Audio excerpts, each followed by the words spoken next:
welcome back to my channel. Now, if this is your first time seeing my lovely face, hi, my name is Endantia and welcome to Life with Endantia. So, in today's video, I will be talking about perfectionism.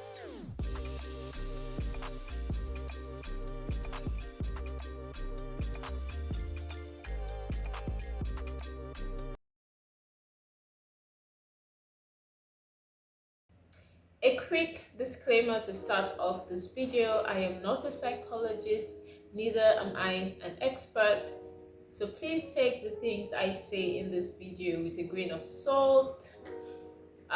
You might be wondering why I discuss about perfectionism.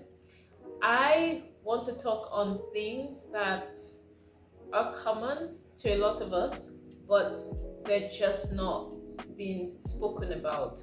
And I think perfectionism is one of them because so many people experience this, but nobody's talking about it. So I feel like if I create a platform where people just feel free to express themselves, we might know that if you feel like so many other people are dealing with the same thing that you're dealing with, then you might be okay to just be yourself.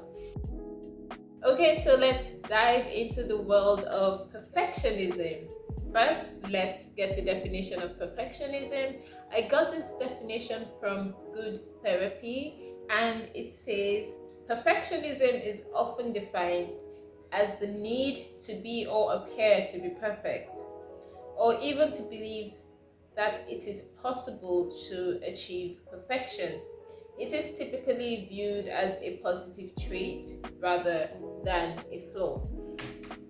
I like this definition. It's quite simple and straight to the point because yes, in so many cases, perfectionism is viewed as a positive trait. But I will say to you, to someone who is actually a perfectionist, they would strongly disagree with that term. Perfectionism is more of a flaw than it is of a positive trait. Now, you might say, yes, there are some pros to it, but there are certainly more cons to it than pros. Let's get other people's thoughts on perfectionism. So Rebecca Knight has this to say about perfectionism. She says, perfectionism is a double-edged sword. On one hand, it can motivate you to perform at a high level and develop top quality work. On the other hand, it causes you unnecessary anxiety and slow you down. I came to the realization that I was a perfectionist last year, and I don't know if I have always been. I would say I probably have always been, but it just never showed its face until like as I grew older. So last year was COVID year and everybody had time to do some self-reflection. I did the same, went on this journey to do some like self-discovery. Then I noticed a pattern in my life, and it was a very unhealthy pattern. Now, I have always known that I was a procrastinator. Like, I am literally the president of the Global Procrastinators Association, of the president of Global Procrastinator Association. I am. So I am like the worst procrastinator. I procrastinate when I don't even need to procrastinate. Sometimes I might be procrastinating and saying to myself, wow, procrastinating? Why am I even procrastinating? Like, this is not even something that I need to procrastinate about. That's just how bad it is. But I never connected procrastination to perfectionism until last year. So let me use YouTube as a case study. Now, I discovered YouTube early on, not really early on, but like before YouTube was monetized and all that. When YouTube was just for fun, I discovered YouTube, and I really liked the idea behind YouTube. I like I said, I found a lot of inspirational videos here. And I thought, well, this is something I can do because to some degree I would have control over the type of content I wanted to create. Now, let's just say I came to this realization 5 years ago. I have been procrastinating starting YouTube for 5 years, or probably six, or for as long as I can remember. I don't even remember how long. I just know that I have been procrastinating it for the longest. Now you may ask me, well, why were you procrastinating it? Just because I did not have the proper equipment to start up a channel. Now, unless you are like a tech person, nobody starts up YouTube with this high quality equipment. Like, nobody does that. People have to start from scratch, but I think in the mind of the perfectionist, we don't know what scratch is. So we always say the end product of something. Last year, when I started taking note of these very unhealthy traits that I had, I decided, you know what, I'm going to start up a YouTube channel. I don't care if that is the death of me. And let me say to you, that was a mental pain because obviously, as a perfectionist, you're not experiencing physical pain, so you're experiencing a mental pain. And I remember just filming the videos and not caring at all, and just being like, whatever, I'm just going to film these videos, I don't care. And I just stopped. Because I was just like, I can't keep doing this. That was really when I discovered that I was a perfectionist. I have come to discover that you have to grow in anything you do in life. So you have to start from the basic and then grow.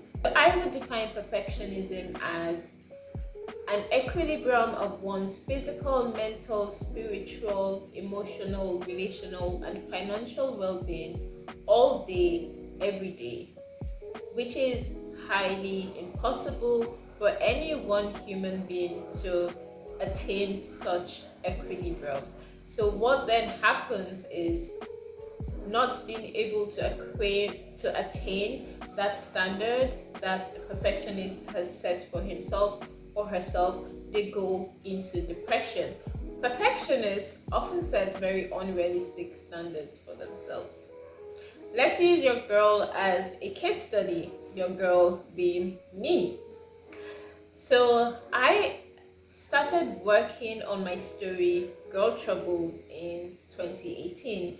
I had this idea of a story that, I wanted to write and someday turn it into a script because I love movies, I love TV shows, and I just feel like at this point I can write a good script myself or just, write a good story. So I started Girl Troubles, super excited about Girl Troubles, hoping that I can finish Girl Troubles as soon as possible, but I did not know what as soon as possible meant. And it just seemed like as soon as possible never came.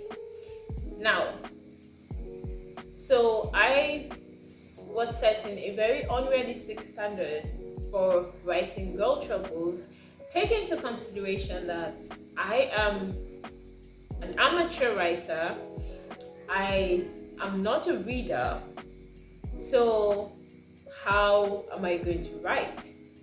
When I started the story, the excitement came from the storyline. I was super excited for the storyline, but the problem came, the stumbling block came when I had to then sit down and transfer the story from my mind to a piece of paper. The reason I found that so difficult was because when I thought of the story, the excitement behind the storyline, I didn't take into consideration that it is actually a lot of work putting your thoughts on paper. So when I started, that became a stumbling block that I wasn't prepared for. That's just an example example of setting a very unrealistic standard for myself. Let's go to another trait of a perfectionist. Procrastination is the middle name of a perfectionist. So if you know somebody who procrastinates a lot, it is most likely because they're perfectionist. And procrastination can be linked to a lot of things. Most people just think people procrastinate because they're lazy. Trust me, that is not it. Most likely that person is suffering. It could just be because of fear of failure, fear of success, fear of what people will say, like so many reasons as to why people procrastinate, or in this case as to why a perfectionist procrastinate. So I would say be a little kind to people. Don't just speak badly to people who procrastinate and say, oh my god, you're just lazy, that's why you're procrastinating. You don't necessarily know what they're going through, but rather encourage them to get out of their minds, get out of their heads, to stop overthinking and to just get things started. I think this should also be a point I should say, that perfectionists overthink, but we're just going to let that slide. Another trait of a perfectionist is that they struggle to begin or complete a task. As simple as it is just an absolute struggle for them to begin or complete a task.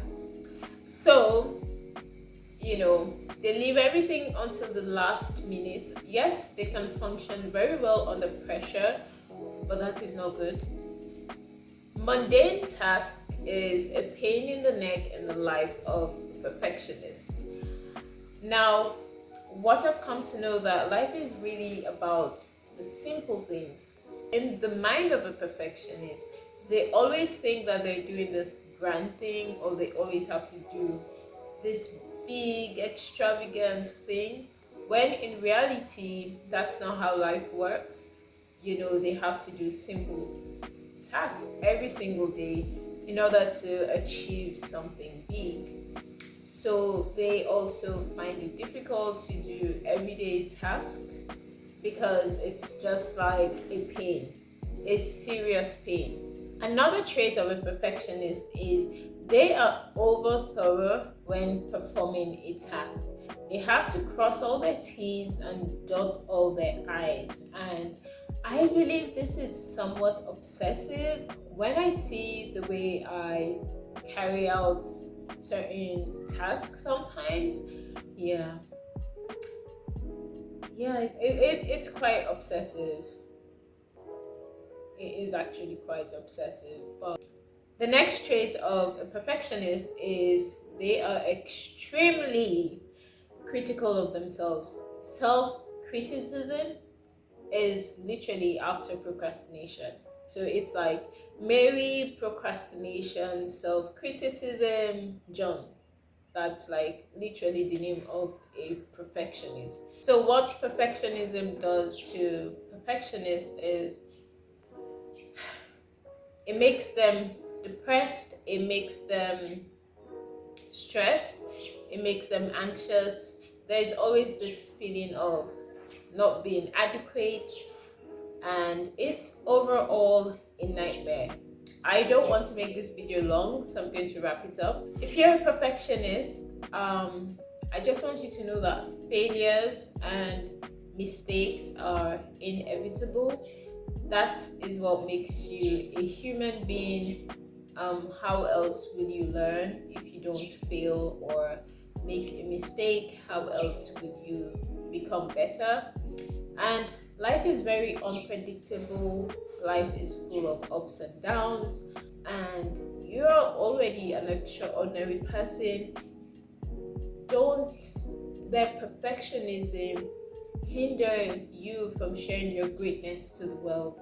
So anyways guys, I'm wrapping up this video, but I'm certainly filming a part 2, so be sure to check it out. If you're a perfectionist, I will be sharing with you 7 ways to overcome perfectionism. I will see you there. Bye.